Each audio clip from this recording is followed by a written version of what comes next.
What are we doing here? And where are we gonna go? It's like we just woke up one morning and then it's welcome to the show. Don't ask any questions, just go with the flow. Make as much money as you can and try your best not to get broke. Copy everything you see on the TV, from the hairstyles to the clothes, and don't think too often, just do exactly as you're told. And if you ever get confused, then just turn towards the alcohol. You'll still hear your thoughts, then just turn up the radio as you learn to live a lifestyle of drugs, sex, and rock and roll. But in all honesty, I just need to know, is there more to the cycle than growing and getting old? Living and dying just to leave behind a happy home and a whole lot of property that somebody else is going to own. I just really need to know before the casket's closed, 'cause I'm not willing to gamble with my soul, nor am I ready to take any chances. These are just simple life questions and I'm just searching for some answers. Like, what are we doing here? And what is our purpose? How did we get here, and who made us so perfect? And what happens once we go, or is this world all really worth it? Questions we don't answer because apparently we don't really have to. There's no purpose to this life and our existence is merely natural. Then in that case, please let me ask you, did you create yourself, or was it somebody else who had fashioned you? 'Cause you're a being that's impeccable, faultless and unparalleled. You're a product of supreme intelligence and I'm merely being rational. For there isn't a camera on this earth that can come close to the human eye, nor a computer that can compete alongside the human mind. And if the whole world was to come together, we wouldn't be able to create a single fly. So many signs, yet we still deny. As science tries to justify that all this could come from none, when it's a simple sum. 0 plus 0 plus 0 cannot possibly ever give you 1. So from where did all this order come?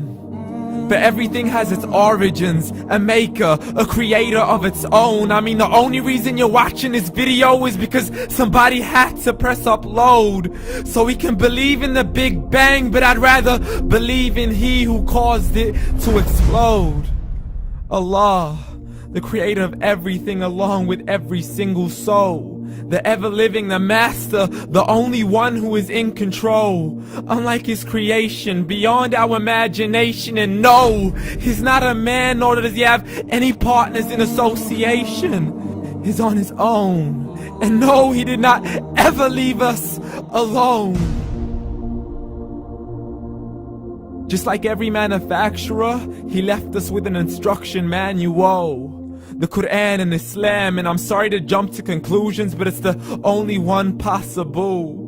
The only definition of God is the one and only supreme being. It's logical, a book with 0 contradictions, with miracles that are both scientific and historical, all revealed over 1400 years ago.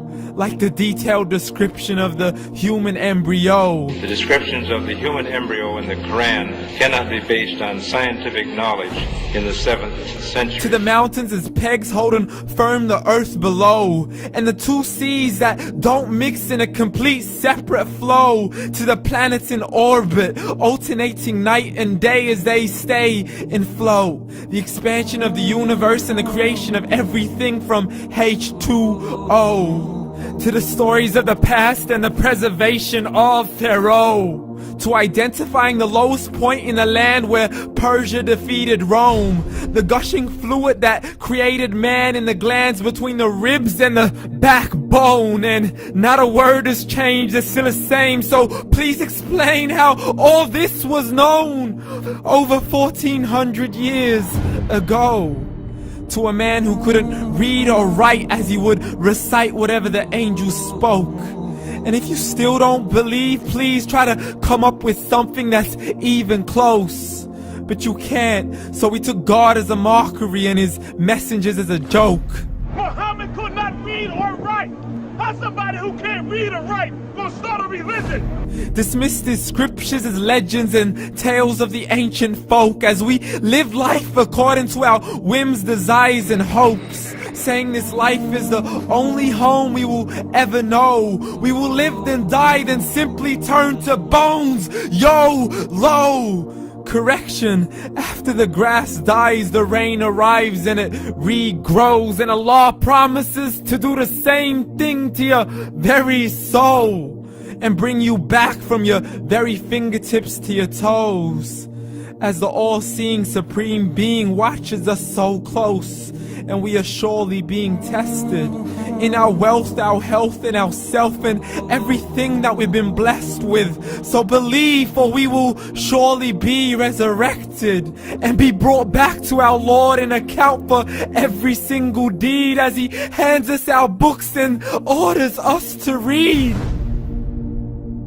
From the bad to the good and everything in between. You yourself are sufficient for your own accountability, so don't be mad at me. You are the one who thought He wouldn't come back to me. I gave you a whole life long to search after me, but you were busy in all that which was temporary. So read, and glad tidings to all those who believed. And if you disbelieve, read. And don't let that day be the first day you find out what your life really means. Read.